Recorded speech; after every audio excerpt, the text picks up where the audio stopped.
than jumping around between them. Okay. But I think actually 9.2 had some more problems. Which one? 9.2? Yes.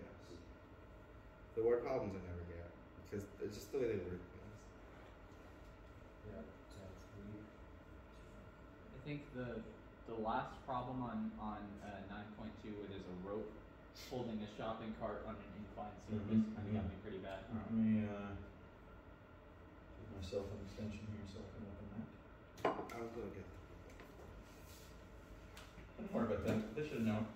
I said we're going to be starting 2 minutes ago.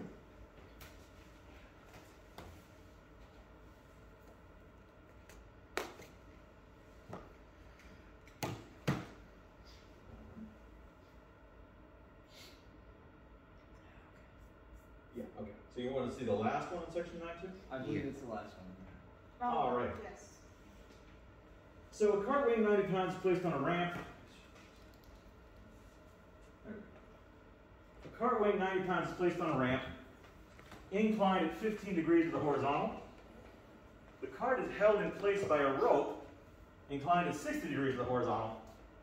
Find the force that the rope must exert on the cart to keep it from rolling down the ramp. Well, my first impulse is to figure out the force pulling the cart down the ramp. So if the cart is being pulled down the ramp with 90 pounds,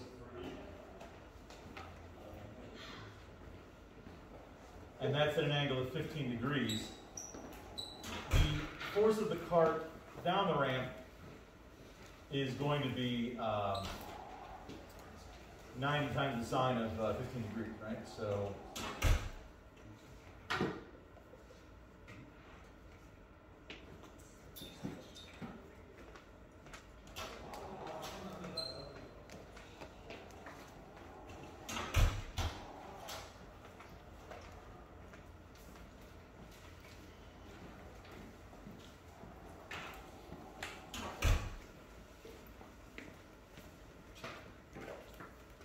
about 23.290 pounds.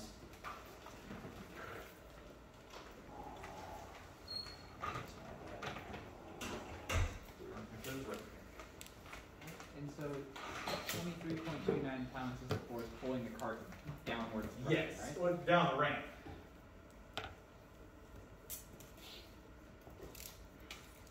If we got the cosine of that value, what would that be? The cosine of that value would be the force of the cart against the ramp. Like that. Now, the rope only needs to meet a 23.29 pound force because the rope doesn't need to worry about the force pulling the cart into the ramp. So we need to have a force coming this way, and that's 60 degrees to the horizontal.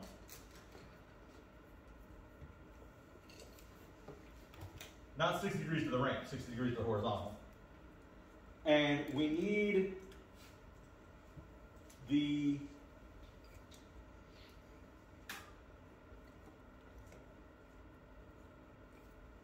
that force to add up to 23.29 pounds. We have a magnitude of 23.29 pounds.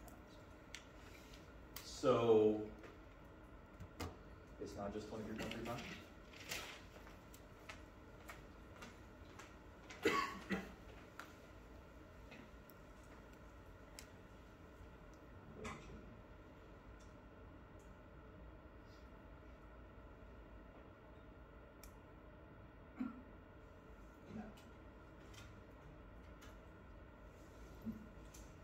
So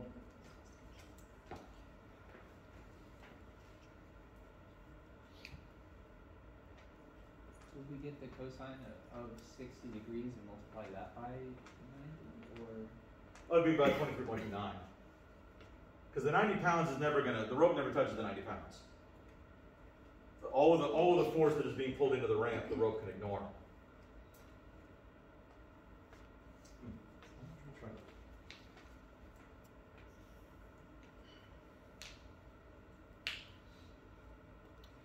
Come to 11.6 pounds. Yeah, the two forces has to be equal to each other, right? Right. So can we just make it like So reach it the 11.62 pounds. equations?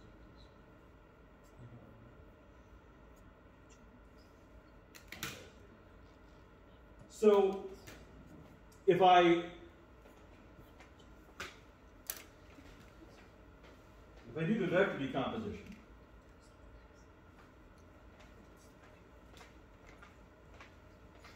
the two forces adding up to gravity on the cart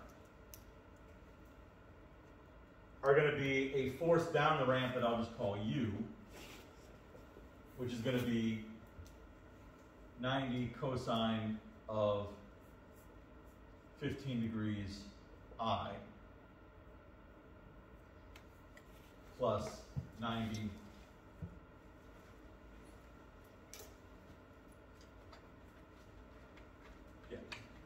sine of 15 degrees. So is it 9 cosine or 90 cosine? Oh, 90.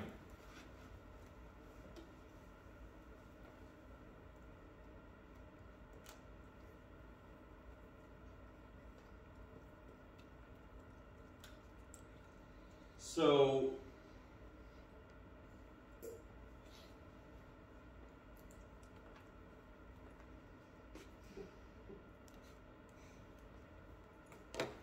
I mean, it seems to me like I should just be able to apply that to 6 degrees, but that doesn't seem to work.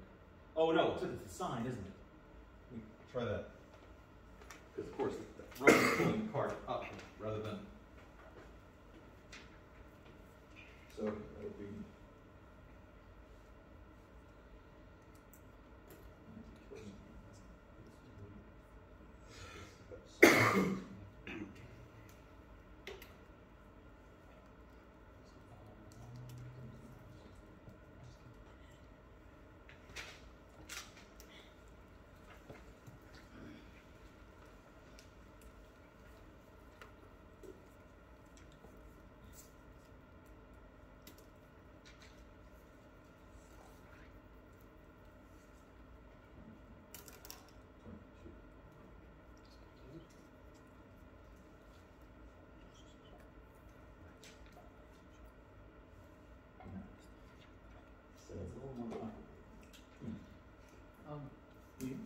So is this 23.29 pounds? This is a measure of force, right?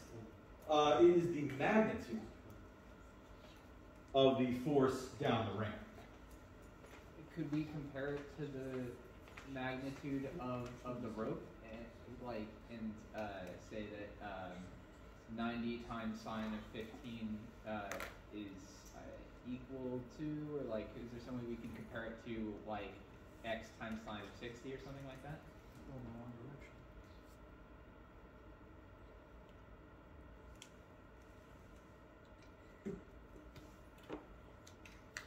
Yeah, it should have been cosine of 15 in the first place.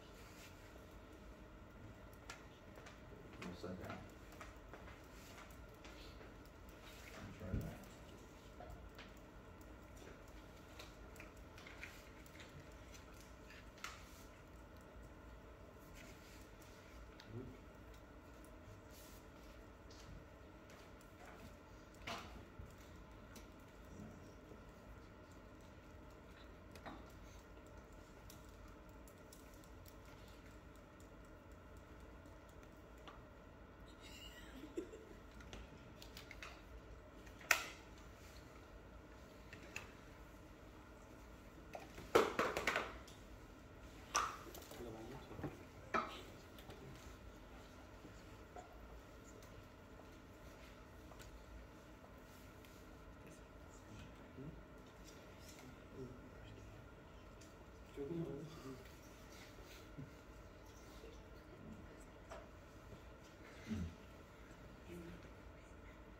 I need to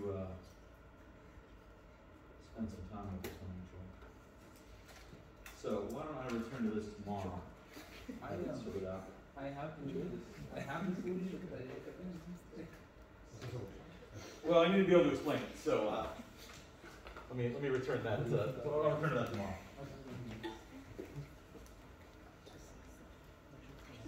So we'll come back to that one. Other questions on it?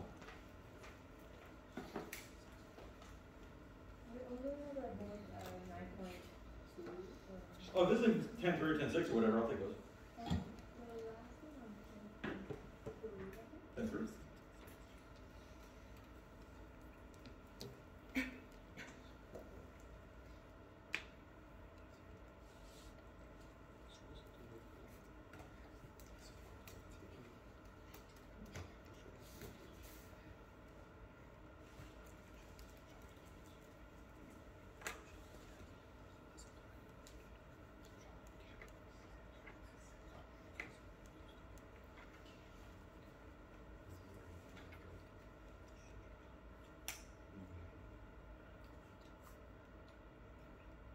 Oh.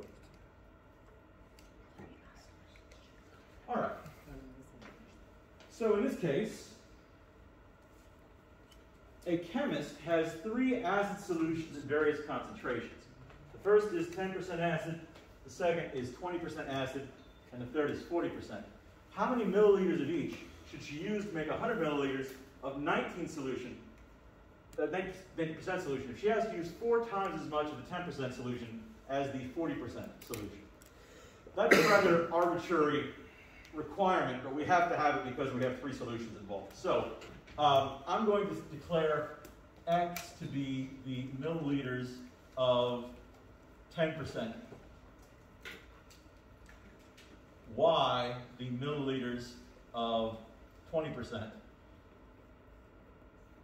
and Z to be the milliliters of 40%.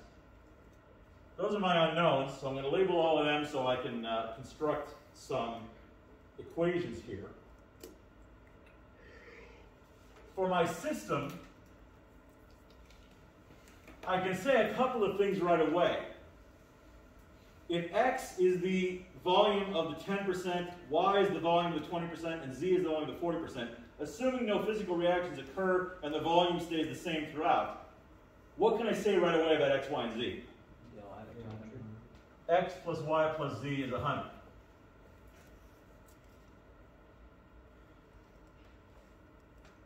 Now, slightly trickier. They all involve percentages of acid. I'm not worried too much about whether the percent is by weight or volume. I'm just going to assume it's by volume because that's what we're talking about is volume, milliliters.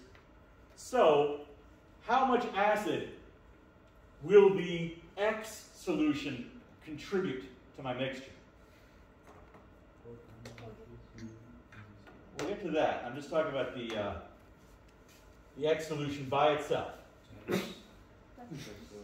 10% of the X solution is acid. So I don't know how much X solution we're going to use, but the amount of acid it contributes will be 10% of that.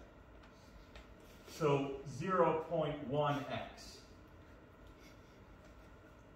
How much acid will the Y solution contribute? 0.2Y. How much acid will the Z solution contribute? 0.4Z. How much acid is there total? 19% of what? 100 milliliters. Right. Which is 19 milliliters. This is an important thing to understand about percentages that people don't emphasize enough. A percentage is not a number. A percentage is not a quantity. A percentage is a proportion of something else. So when I say 19% solution, I have to know what that's 19% of. In this case, it's 90% of 100 milliliters. Isn't it 19 times 100? Sorry, 0.19 times 100. Yes, which is 19. Oh, okay. Now, if she has to use 4 times as much of the 10% as the 40%, I'm going to write that over here. How much of the 10% solution is she going to use? X. X is the amount of the 10% solution. So if she has to use 4 times as much as that, that's 4x. 4 times as much of the 10%.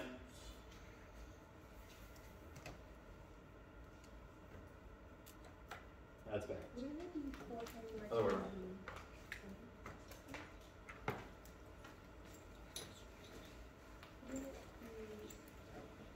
Oh no, I was right the first time. The amount of the 40%, however much that is, z, we need to use exactly 4 times as much of the 10%. So 4x is going to equal z. But how can I rearrange that so that it can fit into my system? If I subtract z from both sides, I find that 4x minus z is equal to 0, and that fits.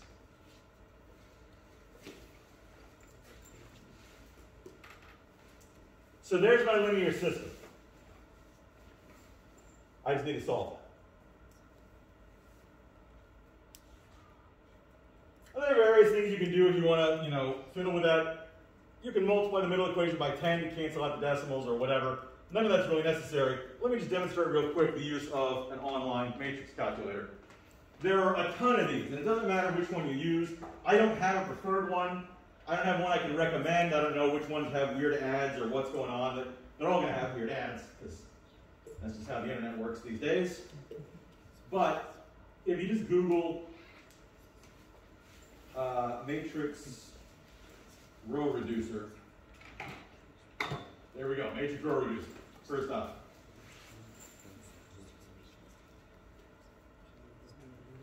So, how many rows and columns are we going to have? 4 columns, 3 rows, 4 columns. That's why you should use an ad block. So, what will my matrix look like? First row will read what? 1, 1, 1, 1, 1, 100. Second row will read 0.1, 0.2, 0.4, 19. And the bottom row will read 4, 0, negative 1, 0. This will actually walk you through the steps, which is really unnecessary, but here's our solution. Unfortunately, the answer is negative, which means this probably isn't right. Obviously, you can't add a negative amount of a solution to anything. So let me try again. Something in my setup. It's definitely 3 by 4. It's probably the last equation. Let me look at this again. She asked to use 4 times as much of the 10% as the 40%. Means whatever the 40% comes out to. It's 4, 0. X is equal to 4, 0. Right. Because the 10% needs to be 4 times as much as the 40%. I was thinking about that as I was writing it, but somehow got tangled up. Okay, so x has to equal 4z. The fix is the same though. If I subtract 4z from both sides, I get x minus 4z equals 0. So this should be.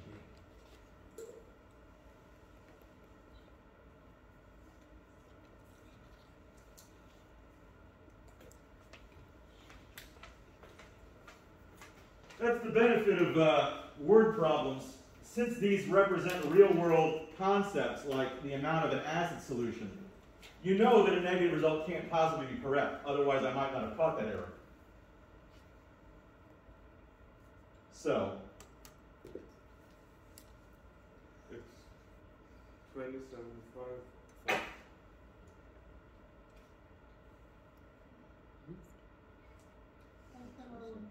That's a 0.1. oh, yeah, I don't know everything.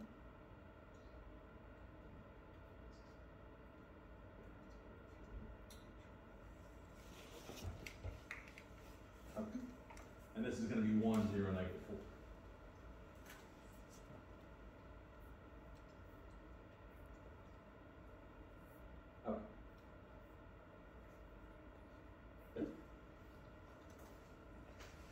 So, that's our solution. X, Y, and Z along the right-hand column there. X equals 20, Y equals 75, Z equals 5. And as said, we are using 4 times as much of the 10% solution as we are the 40% solution. You can kind of see that's correct right there. Then you just go back and report all of that to WebAssign. Of course, if you add up, you get 100. That's also easy to check. If you want to go through and check the percentages, that'll check out as well. But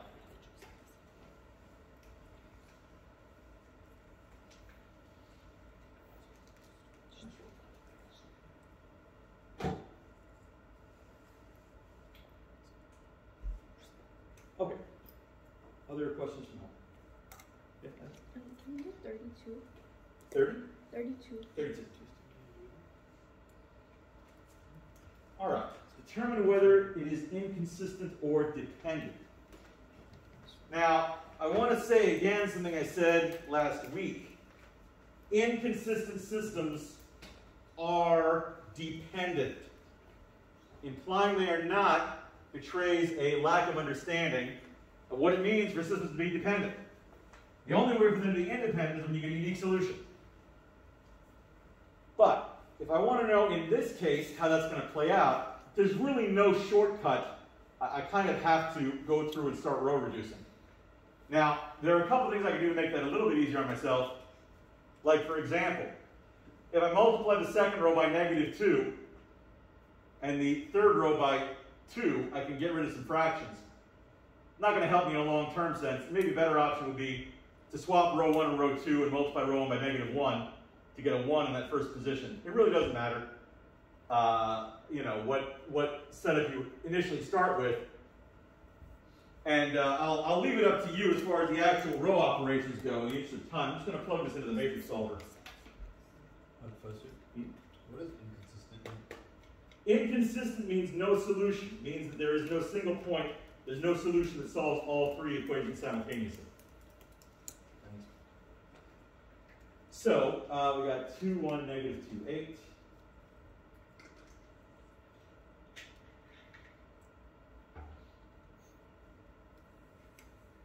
We got -1, -1/2, 1, 4. -4. It is.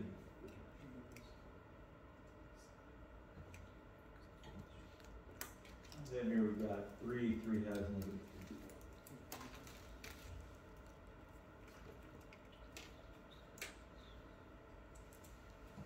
Check here.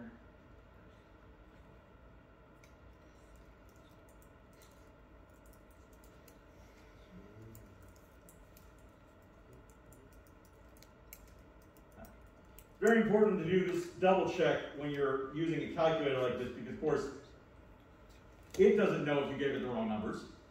It's just going to return the answers to the numbers you gave it. If they're the wrong ones, neither one of you will know that. So you got to double check to make sure you're entering those numbers correctly.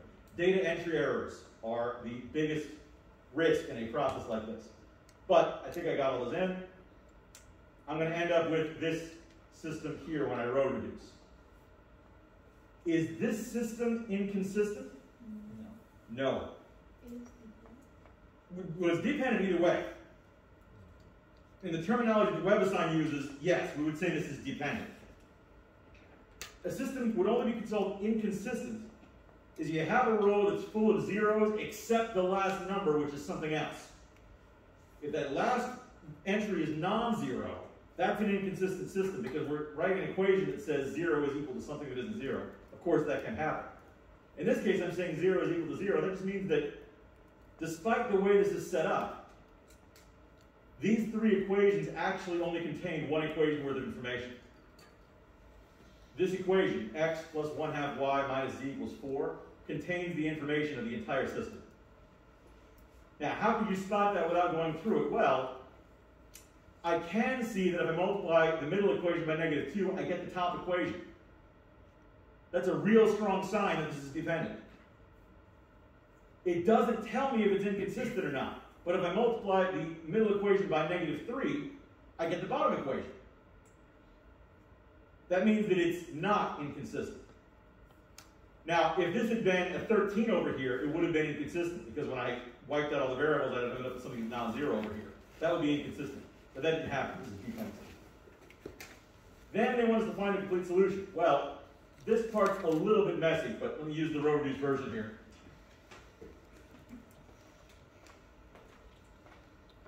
If x plus 1/2 y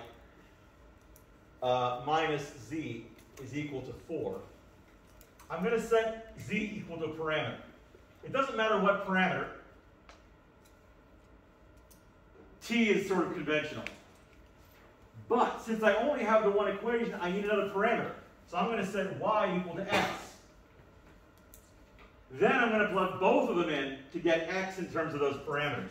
So I have x plus 1/2 s minus t is equal to 4.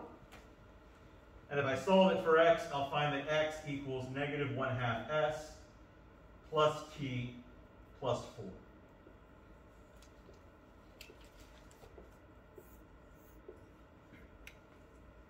So y and z are what we call free variables. They can be anything, it doesn't matter. But x is not free. If y and z are determined, x is also determined. That's a lot of ifs, you know, but our solution could then be written as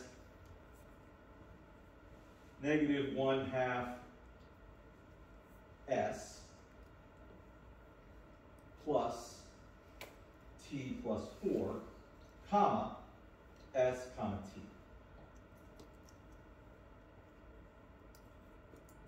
That should work unless they want me to do it in the other order, because web assignment is often fussy. But that's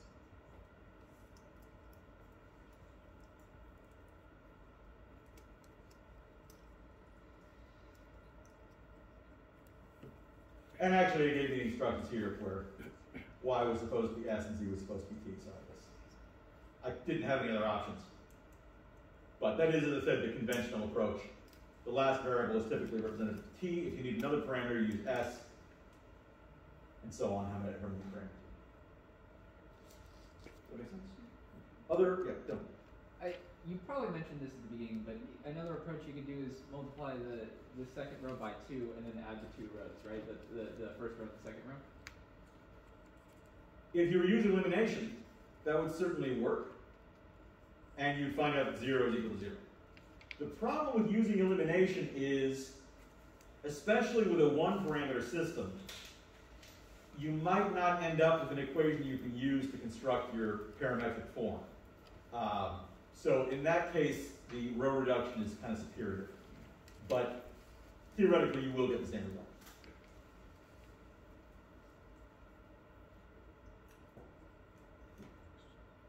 Good. Other homework questions? Yeah. It's not homework related, but let's say you have a matrix that's 3 by 4. Okay. And whenever you're reducing it, you first have to have a 1 on the top left, zeros at the bottom, and then you go to the diagonal of that 1 at the top left. Yeah. Let's say you do something and that becomes a 0. Yeah, you're having a dependent system in that case. But then what's the next step? Do you try to get the bottom 0 as well? Or do you... So, you start off with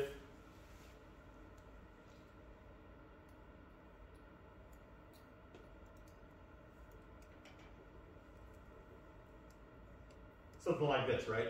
Mm-hmm. Then, you get a 1 in that first position, you 0 at the column. You have blah, blah, blah, blah, blah, blah. Blah, blah, blah, over here. Then,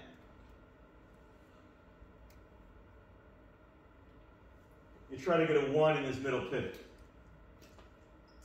If you were going to get a 0 here, it would already show up. Because either this is 0 or it's not. If it's 0, it's already 0, and now we have to figure something else out. If it's not 0, you multiply by a reciprocal, you get a 1. If this is a 0, the question is this also a 0?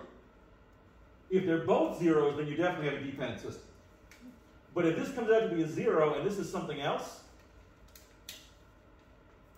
swap it.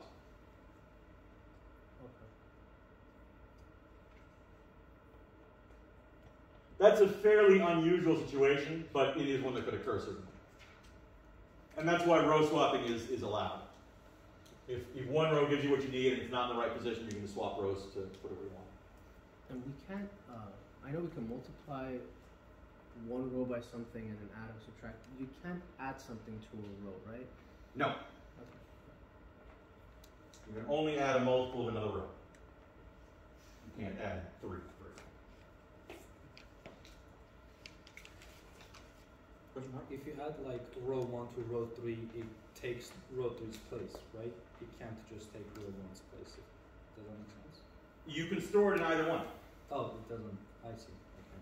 Yeah, You said- because whether you're adding row 1 to row 3 or row 3 to row 1, either way it's an acceptable operation. And when you said swap rows, just rewrite the matrix with the rows. Yeah, you can always exchange rows without any problem. I have a question that's not really homework related. Will we have word problems on the test? Well, let me see. I have looked at the review. I think I put 1 or 2 on the review.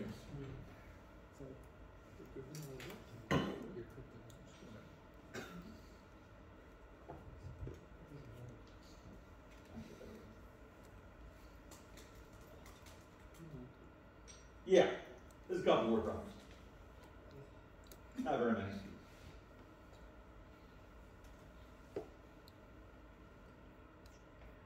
I didn't even squeeze in any linear programming. As much as I like linear programming and I think it gives a nice application to this process, it's not part of our curriculum. It would take a little extra work, so I left that. But yes.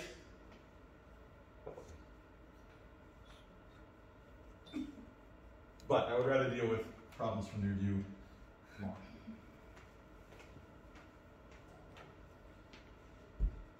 Any other questions on homework? Can we do the supplemental homework? Well, I mean, I'm not going to help you with that. But you can work on it. We have another half hour. If you'd like to take that time to work on the supplemental homework, it sounds like you're about done with homework questions. So, do you have a question? I have one more. Can we do either number 11 or number 14 on 10.6? One involving like just finding determinants, because I'm still a little iffy about that process.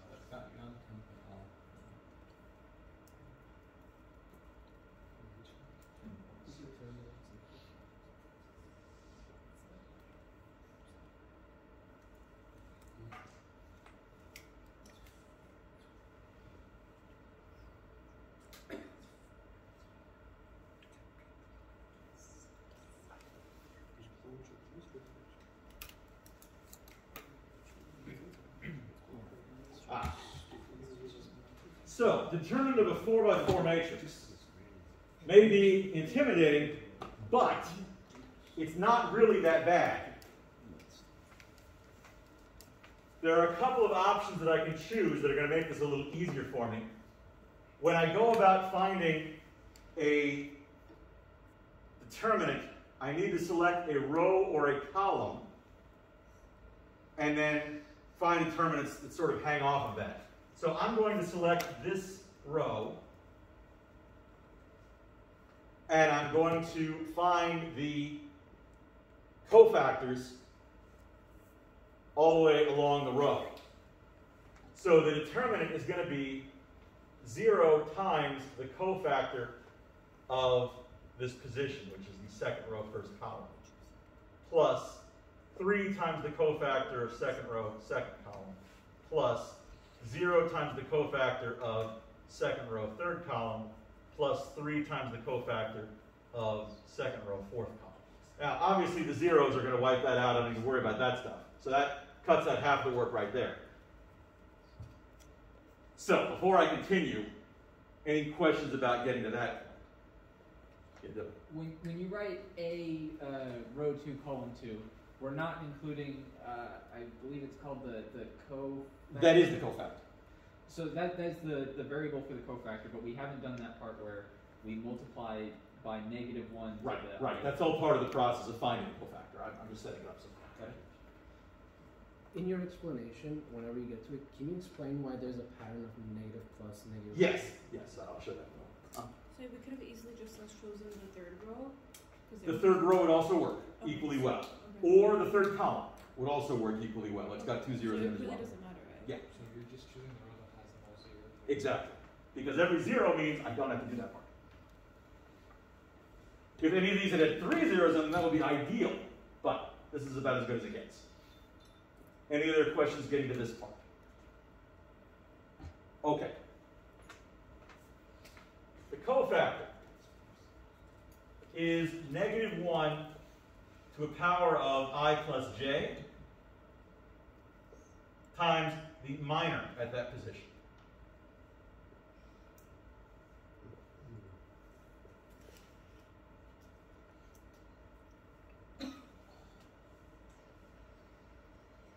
That's where the pattern of positive and negatives come from.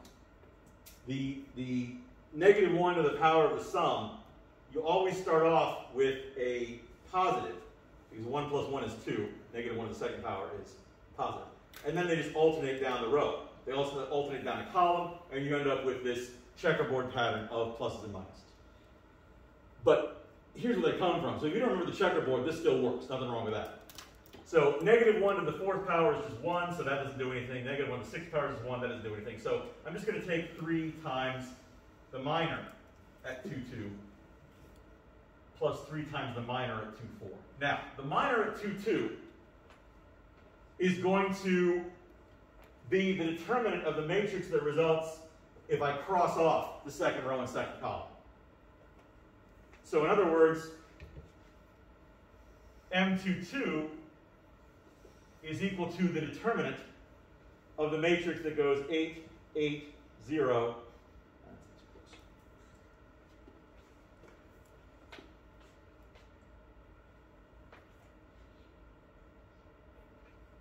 1, 0, 9, -1 other.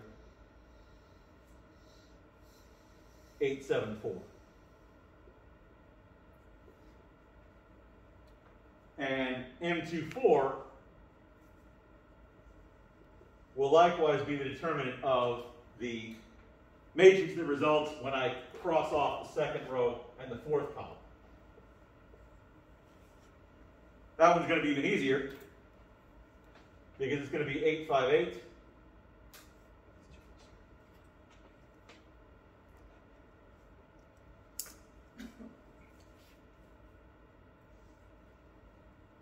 -1, 0, 0. 8, 8, 7. Now, how do I define a determinant of these? Same way. So you kind of have to do the determinant of determinants. But again, I'm going to look for the easiest one. I'm going to take this second row here. I'm going to use new subscripts, so I'm going to call these cofactors B instead of A, and C down here, just to avoid mixing them up. So I'm going to have C, I'm going to have -1 times C21, plus 0 times C22, plus 9 times C23. 0 times anything is still 0, so that's no issue. So this is going to be -1 times -1 to the 2 plus 1 power plus, well, times the minor at 2, 1, plus 9 times -1 to the 2 plus 3 power times the minor at 2, 3.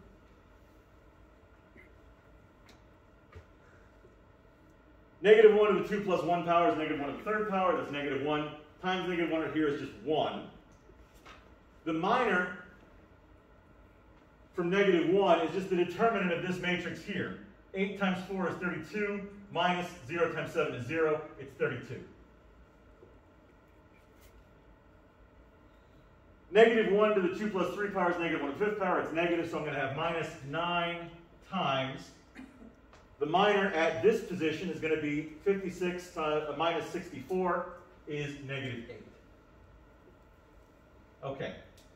You see how I'm getting the minors now that we're down to a 3 by 3.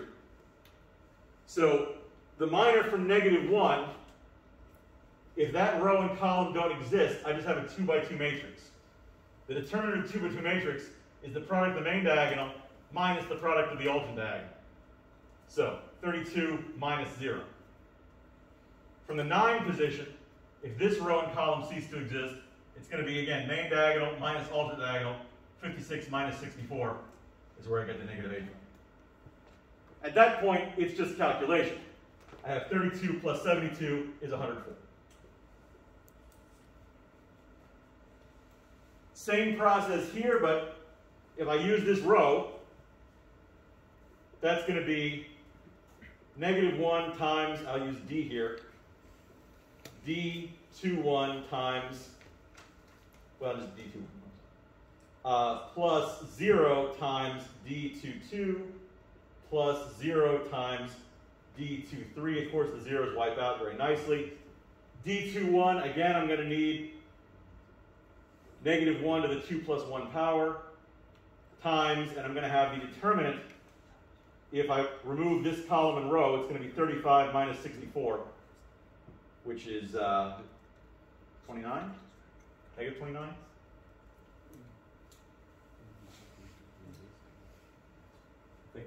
Yeah. So negative 1 to the 2 plus 1 power is negative 1, times negative 1 is positive, times negative 29 is negative 29. So, going all the way back to here to put everything together, this is 3 times 104 plus 3 times negative 29, which is 312 minus 70, 87. So that comes out to 225 roughly? Yeah. 225? Yeah, exactly. Okay. Let's see if that works.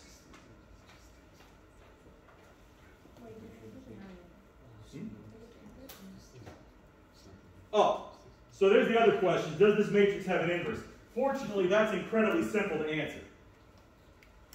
A matrix is invertible if its determinant is non-zero. Since the determinant's not 0, yes, this matrix is invertible. Well, what does that mean?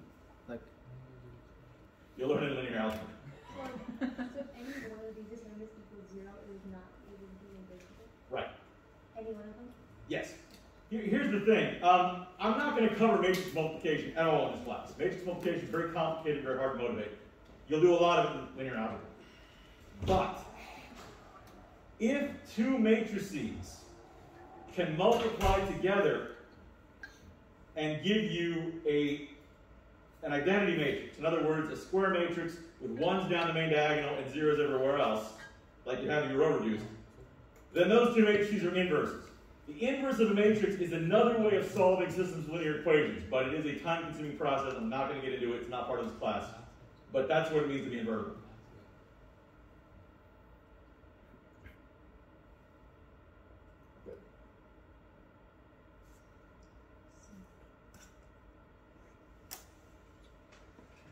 Of course, if you're doing this at home, you can just plug that into a matrix calculator and have the answer in about 2 seconds. But you're not going to have a matrix calculator on the test. Now, a problem this level of complication, could this be on the test? Yeah. There were so many zeros in the matrix that it actually didn't take all that long. So this is fair game. Question on that?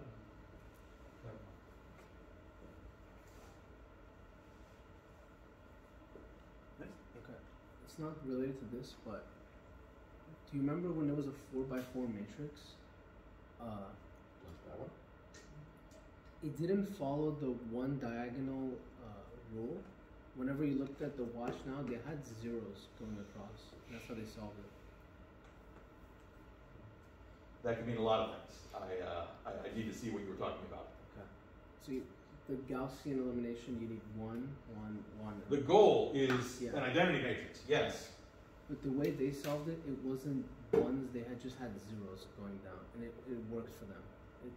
Is that a new rule, or it just happened? Unfortunately, I have no idea what you're talking about. I'd have to see it. Oh, You fair can enough. click watch and see like what they're working on, like their step Is that how they did it with this one? Well, not this one. It was like the matrix ones, not this Are you talking about This is the matrix. two zeros on the bottom, the left side, and then 1 0 on top? one. That's the like one on that's the Gauss front? Jordan. Do you have a problem that you can refer me to? Because Sure. yeah, I mean, It's the 4x4 ones I think in the previous section, like the 10.3 I think. I'll have a look.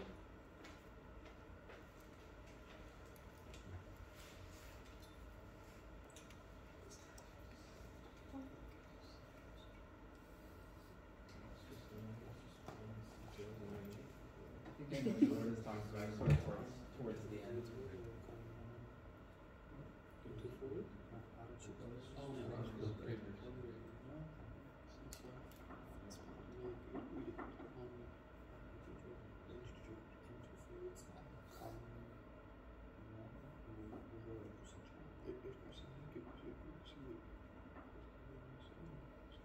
Is that the one you're talking about?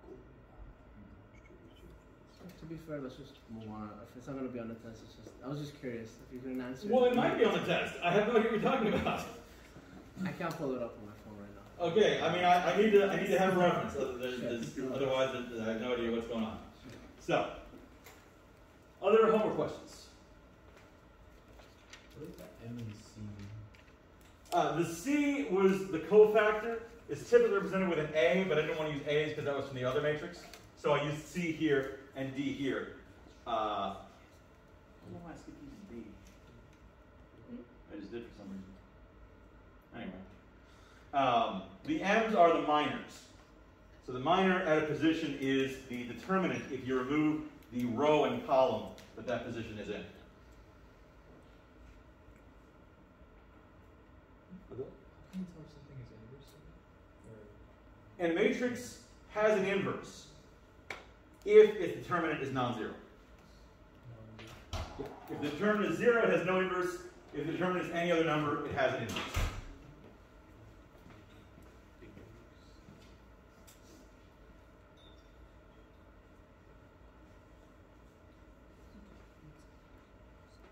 Incidentally, in case any of you are wondering why it is so important you can handle determinants of matrices when we have matrix calculators, sometimes matrices values are unknown.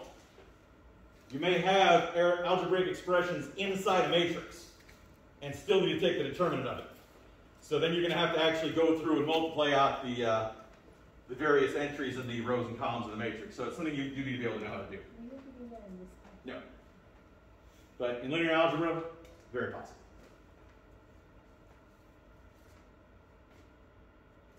Okay, other questions?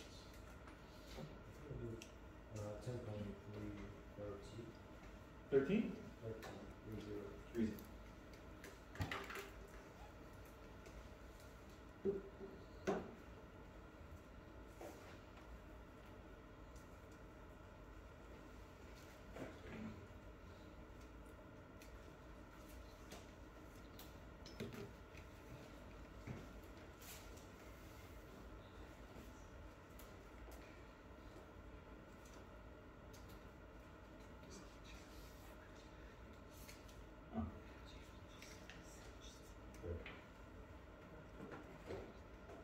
Okay. So, looking at this, I can already tell it should be fine. Well, hang on. There's no obvious way that I can add two equations together and get another equation, so there's no obvious way that this isn't going to work. Multiply the second and third row by 2. There's probably no good reason to do that. I could multiply the second row by 2 and then add the first and the second row together.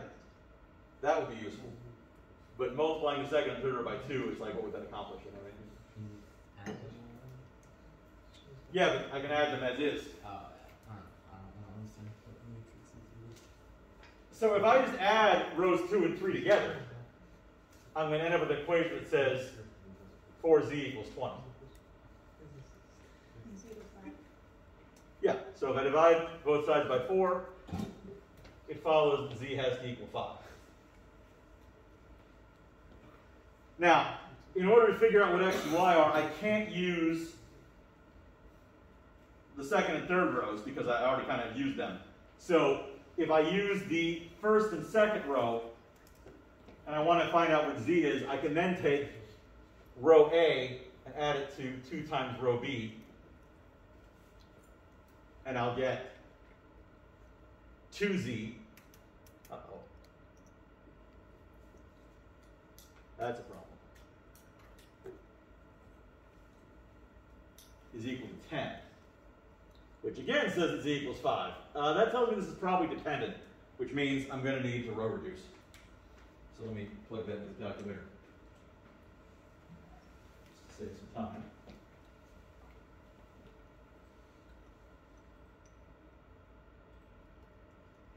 So we got a 3 by 4.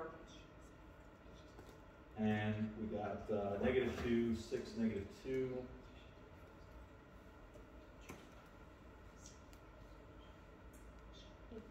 And -18.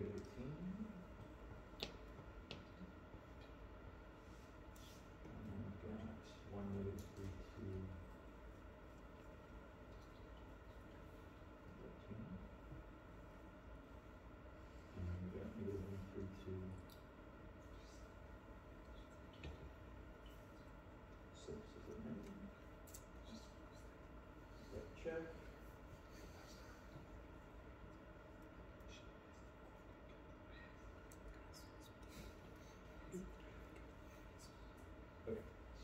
So if I row reduce, yeah, dependent. But z is fixed at 5, which is a little weird. But that's how it goes sometimes.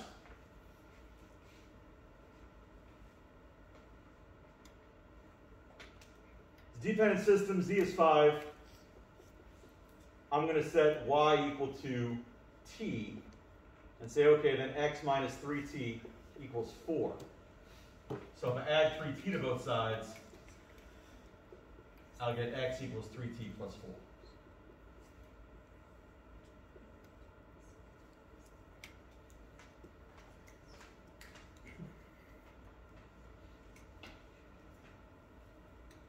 Now, they wanted us to set it up, yeah, y equals t. So we've got 3t plus 4, t 5. Oh, I didn't say this.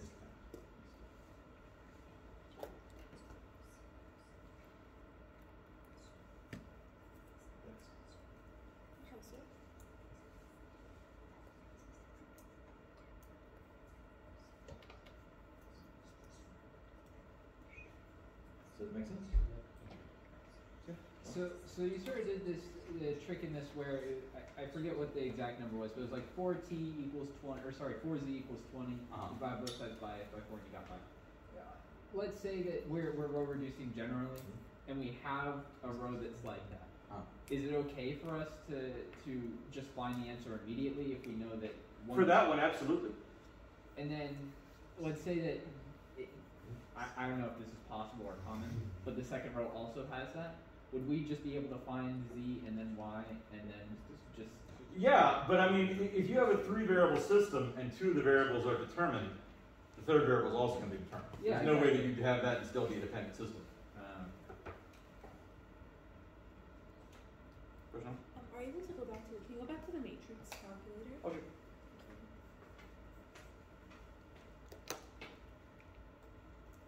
Here, how are you able to just tell that z equals 5 by looking at the last, like our product? So down here, the row of zeros is useless. It contains no information at all. Above that, we have a row that says 0 plus 0 plus 1z equals 5. Oh, okay, that's the that column is z, right? Mm-hmm. Okay, so it's x, y, and z? Right. Okay, thank you. Mm-hmm. 2 columns above that, where the last row says 3 is equal to 15, we can just divide 3 by 15 and then get z is equal to 5 again, right? Yeah, but then we have the same thing in 2 rows, so again, there's no new information there. Oh, yeah. And I was going to say, does it matter on the test if we use like Cramer's rule or Gauss-Jordan rule? Not at all. As long as we get some. Absolutely. They'll all give you the exact same results, eventually. The downside to Cramer's rule is it's completely useless for a dependent system. Because in a dependent system, D is going to come out 0, and then you're stuck.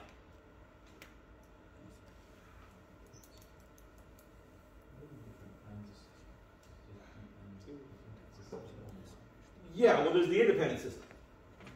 An independent system is when you have a unique solution, everything is perfectly determined and straight. That's when you row reduce and you get that nice identity matrix.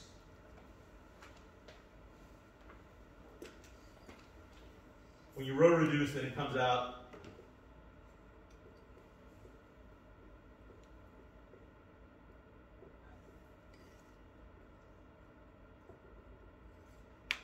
This is what you call an independent system.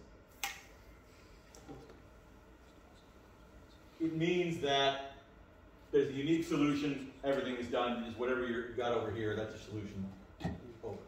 Technically, any other result is a dependent system. Another way of looking at it is if the left-hand side matrix, this,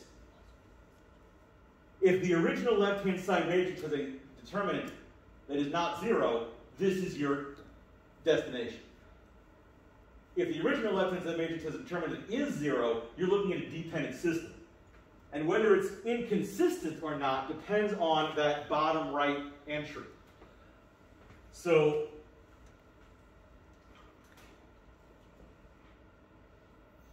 if you get a matrix that looks like this,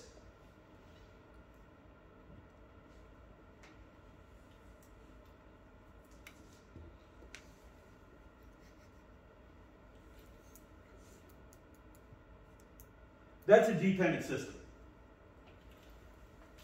Now, if this is also a 0, then there are infinitely many solutions that can be described parametrically. But if this is non-zero, that's an inconsistent system and has no solution at all.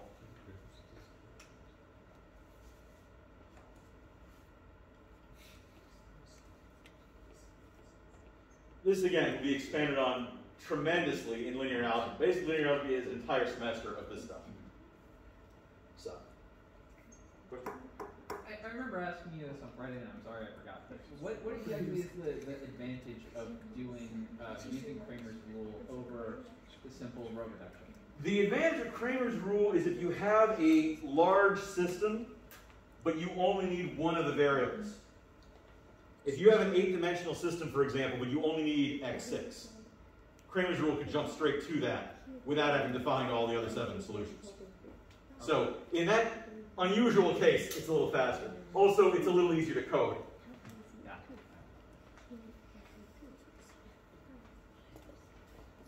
And there are a lot of tricks you can use to make determinants faster that are not of any value when you're only looking at like a 3 or 4-dimensional matrix. But once your matrices get into 8 or 9 or 10 dimensions, become a big factor, and they are more amenable to Cramer's rule than they are to the full row reduction. Is this something we'll learn more about in calculus? No. Linear algebra? Maybe. The other thing is that you got to remember that this is all developed before people had computers. These days, The same thing. there's no need for it. It's unnecessary.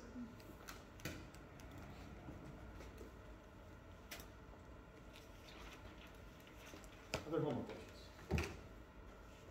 Yeah, full disclosure, if Cramer's rule were not explicitly part of the curriculum, there's no way I would ever cover it. But I don't want you going into linear algebra class and one of your professors saying, okay, use Cramer's rule on this, and you not knowing what he's talking about or what she's talking about.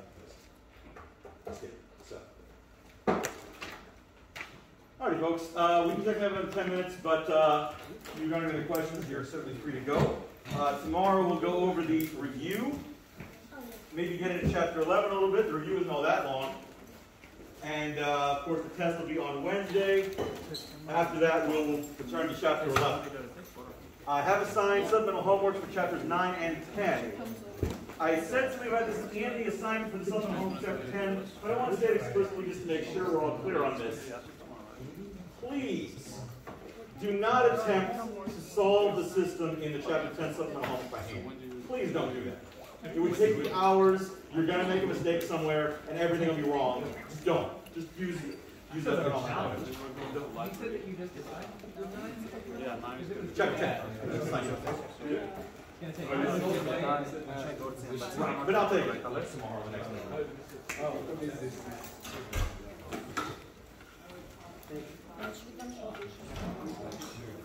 Yes.